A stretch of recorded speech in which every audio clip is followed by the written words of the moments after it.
What's up, kids? It's your girl Nicole from Till We Get On, hashtag TWGO. This is not really an episode, it's more of a rant. A, because I got some shit I need to get off my chest real quick. B, because I'm pretty much stuck in traffic and the cocksucker in front of me is more focused on being on their phone than actually driving. And at this point, about 918 cars have gotten in front of us. I've already had one accident and blow out my mirror. I got nothing to lose in this truck at this point. Like, for real. There's nothing that keeps me from just ramming in the back of them except for yet another insurance claim.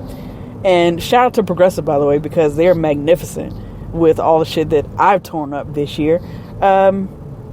Just haven't gotten down to the service. And so without further ado, listen. So let me say this part right here is dedicated to one of the greatest people that I know and have been able to come to adore, admire, and fucking hate all at the same time. Catman, motherfucking Catman. So for you all that have kept up on some of the other stuff, you know, Catman fucking bailed. He chunked the biggest fucking deuce, like flung his skeet all over the office and rolled out. Like straight left the job, got a, I don't know if it's much better in terms of circumstances, but you know, got another job working for a massive global IT vendor company, service provider, software company. Basically, they do every fucking thing in the universe, which basically is right up his goddamn alley. And then he pops up today on something here to pick up my last check shit. I flicked in the finger because, you know, at least you could have did was send a bit of a text message or something to let me know so I could have brought your going away gift, Catman, but you didn't do that. So now that I know that you are totally disrespectful and have no regards for my time and my gift giving abilities, your gift is now null and void, sir. Null and void. And on top of that, your Facebook status, as far as being my friend, that's been pushed back. Yep, you are now officially on a 90-day probationary period for me to determine if it's even worthwhile. Why? Because somebody needs to keep track of fucking Catman, what the hell he's doing. Even if you won't just give me your fucking house. I didn't want the dog. You could have kept the dog. It's not like I was asking for your life or your firstborn child. I just want to be able to not have to drive fucking an hour every night to go home from work. But it's cool, Catman. It's cool. You're still my people.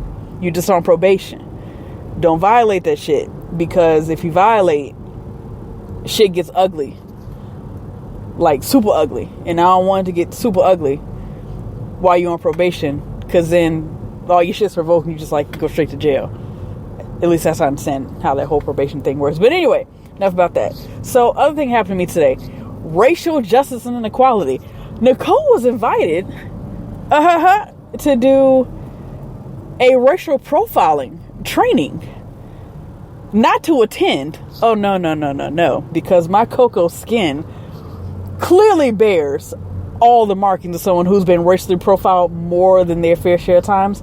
But my forgiving nature, open and honest mindset, and live and let live approach to life has allowed me the opportunity to be the lone cocoa bean, the singular fly in the upcoming buttermilk soup. Yes, I will be the voice of Black reason, Black power, and Black Lives Matter during this racial profiling class. So on the one hand, I'm kind of G'd up about it because it's like, not bad. It's not like it's a paid gig, you know. But it was the whole pre-session. You know what? You understand, you get it, and they could ask questions openly, honestly, and you not be offended. Why, yes, wouldn't any rational thinking person be able to let someone say, hey, when I go home, I say blah, blah, blah. Well, officer fill in the blank, it's probably not a good idea to say this shit when you stop somebody for fucking traffic violations or because, I don't know, You just felt like stopping them because you got to meet your quota. It's probably not a good idea to say that kind of shit, but hey, do what you do at home. Nobody really cares. Just don't bring that shit to work. I know I'm weird. I can segment shit.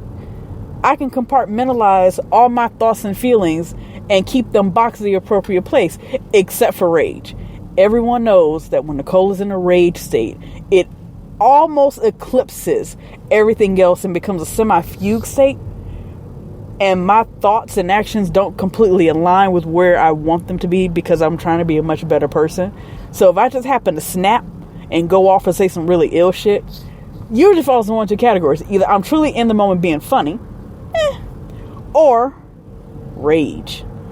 And if you think it's rage, and I'm far more quiet than I normally am, yeah, just everybody move. Just stay away. It's safer for everyone that way. It's just better for everybody if that happens that way. So, yeah, I'm looking forward to this whole racial profiling thing. And I will let you guys know how it turns out. Because I would love to know the ideas also of some of the officers. And for people who actually know me and are friends with me on Facebook, you've seen some of my posts. You've seen some of the things that I've mentioned that I've noticed, like at work. And in like the one particular scenario in one of the training classes when there was a reference made to, you know, folks of color versus the officers. But that person's no longer around, you know. They're gone. So the gentleman who's actually doing the training, you know, super cool guy. Like true old school police, you know, really is about knowing the people, you know, everyone deserves a fair shake, and, you know, hey, just be honest with me and I'll do what I can to not, you know, ruin your life and wreck your fucking day type old school cop. That, at least for me, you know, being in New York a bit when I was younger, that's the kind of cop that you got used to. You know, it was a guy who was from the neighborhood, he lived in the neighborhood, he knew the neighborhood, so he was completely invested. So yeah, you may have a couple badass kids who are doing shit, but you know, you're like, hey, don't do that shit, knock that fuck off. And if you did some real shit, he'll say, listen, I mean, that was dumb, you shouldn't have done that shit. The best case scenario, you get off. The worst case scenario, this is what you gotta do to prepare yourself. This is how it's gonna work out, and would actually guide you and would try to make you a better person. Not criticize you, not demonize you or beat you up for your mistakes, but kind of help point the way for you to learn from the shit that you did wrong and know that, hey, everybody fucks up once. It's not making that shit a habit is the key. He's one of those like super old school cops that, you know, believes that shit, and I adore him. I think he's cool as fuck. One of the nicest guys I've ever met in my fuck. This same son of a bitch, I swear to God, I fucking swear to God, I hate you. I hate your fucking guts. Yes, I drove in the median to get the fuck around you because you're an asshole. So anyway, yes, I'm looking forward to the racial profile training. So other thing, because I, again, open-minded, totally diverse ass motherfucker that I am, somehow have allowed myself to be convinced after having a conniption at work and going off and cursing on live television that was broadcast out the city during one of the council meetings. That has spun off into this whole, you should do stand-up. I don't know. I don't think I should really do stand-up. Do I think I'm funny? Yeah. Situationally. Because I'm a reactionary person. You know, I'm not one that, you know, stirs a pot and, you know, makes shit happen. I'm the person who, oh my God, there's a fly. Let's kill that shit. You know, you pull out a cigarette, I'm trying to find you a lighter. You cough, here's a Halls. You know, I'm that person. I'm the motherfucker who responds to the shit that's going on around them. I'm not the setter offer. Unless it's a party. Then I'm officially the party starter. But that's a whole other thing. So we're going to see how this goes. I bought a domain, and I'm sure y'all saw that because I was just completely blown away that I could get a domain that not only involved the word cunt, but that someone else was vulgar, bold, and just flat out fucking crazy enough to purchase a domain. The one that I actually wanted, that actually used the word cunt. Now, this is for you, Lisa Lampanelli, because you're the one who actually owns or is at least registered with comedycunt.com.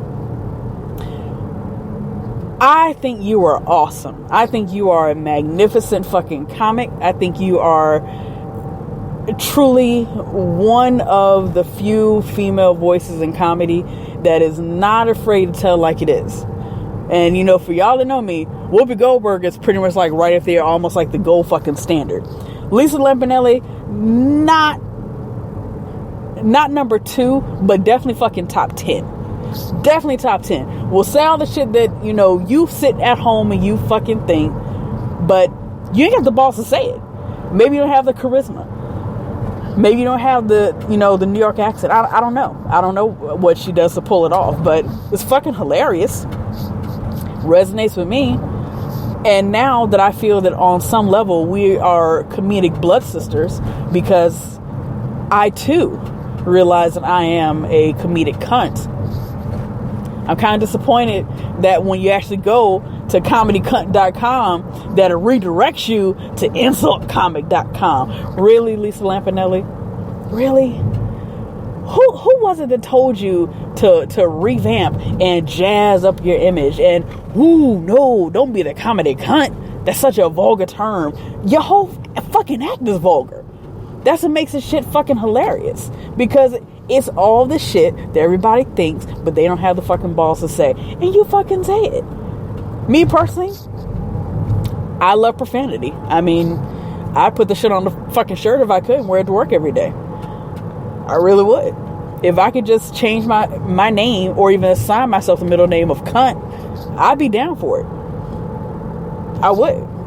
If you roll up on me and be like, what's up, cunt? My feelings would not be hurt. Because it's always about context and how the fuck you say shit in my world. But wow, I'm kind of disappointed, Lisa Lampanelli.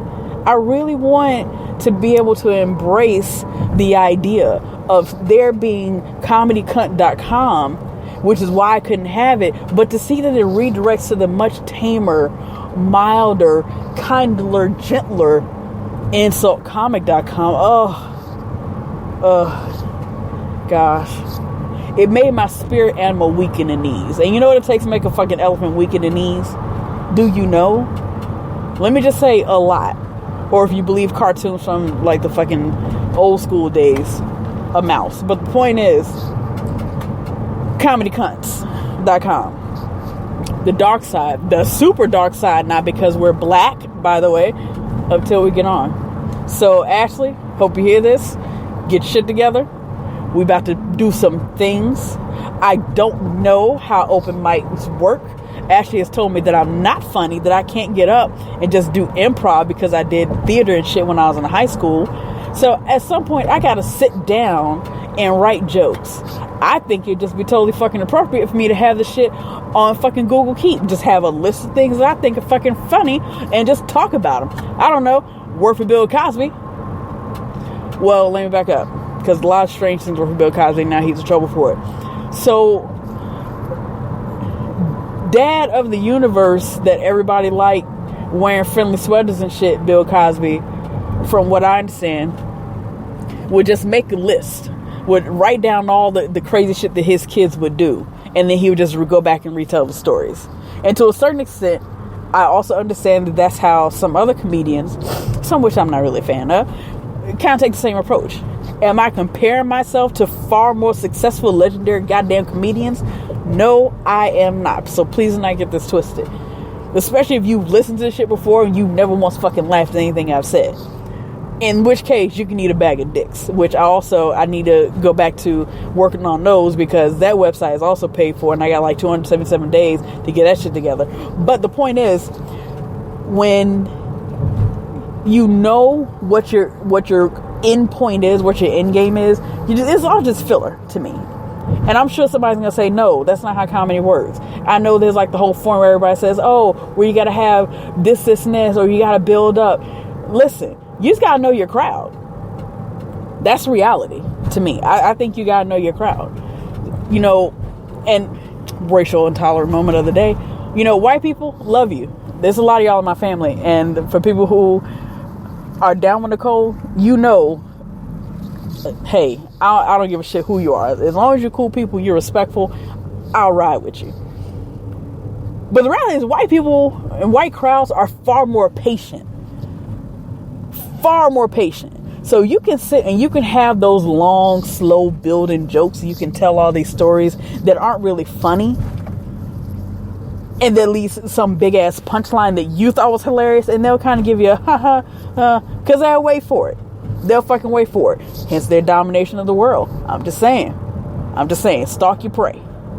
Meanwhile, if it's black clubs or, you know, a primarily urban crowd, we'll say, or even that I've seen the times I've been in comedy clubs, Asians, or I don't want to say Europeans in the mass, but I've definitely noticed, like, when there's European imports in the crowd, they have zero patience. It's like, tell the fucking joke. Like, they love fucking slapstick and knock jokes. Just get straight to the fucking point. Tell me what the fuck is funny. Ha ha, that's just funny. Great.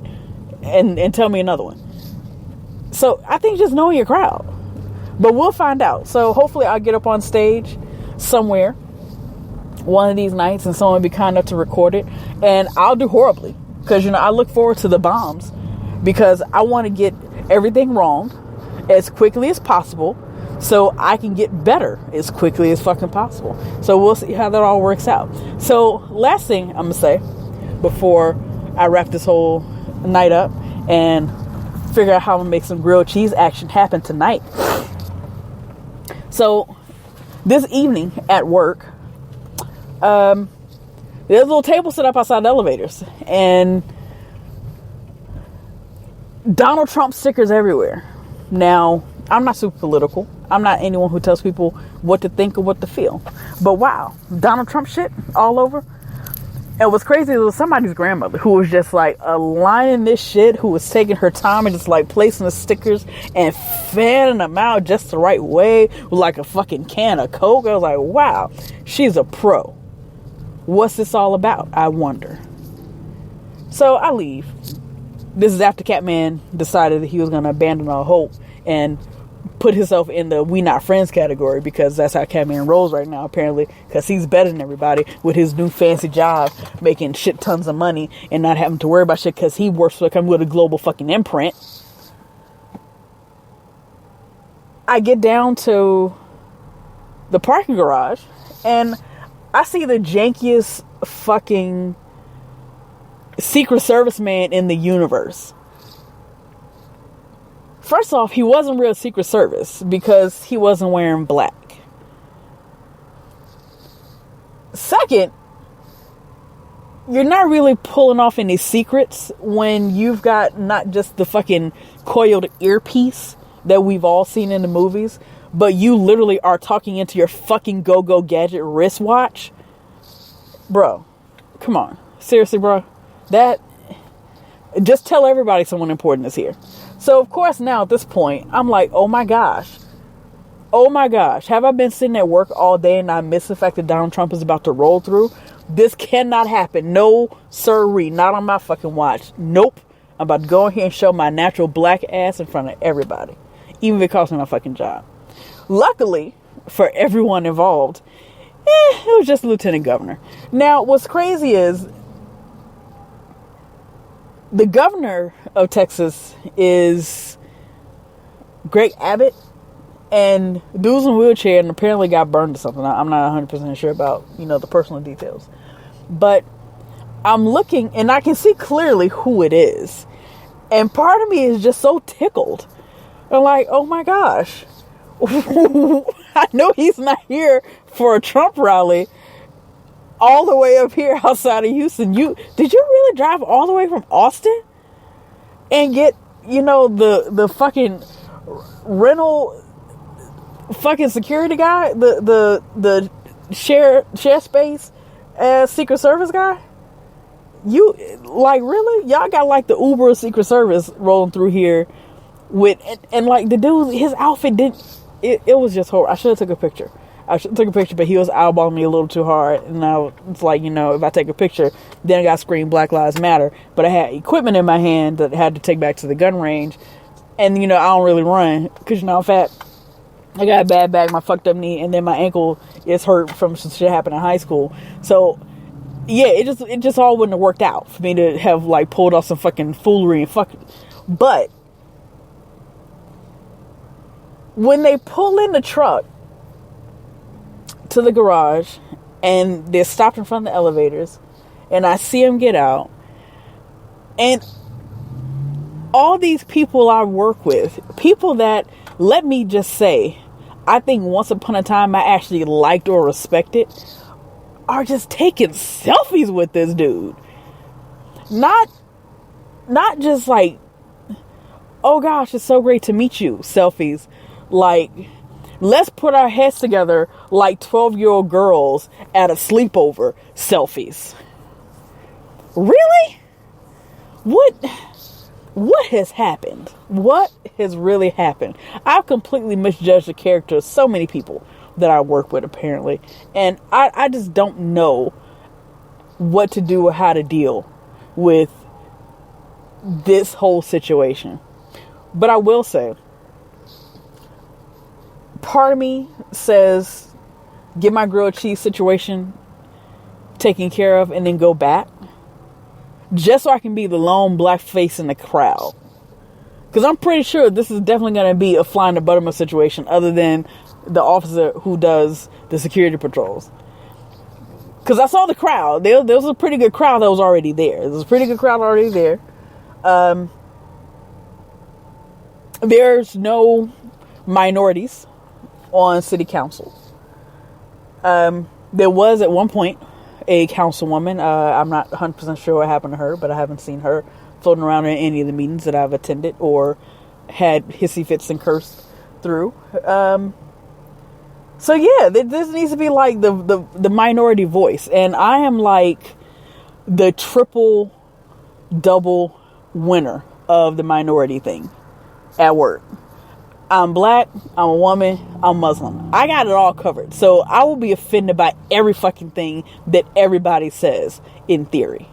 So part of me is like, you know what? Fuck that shit.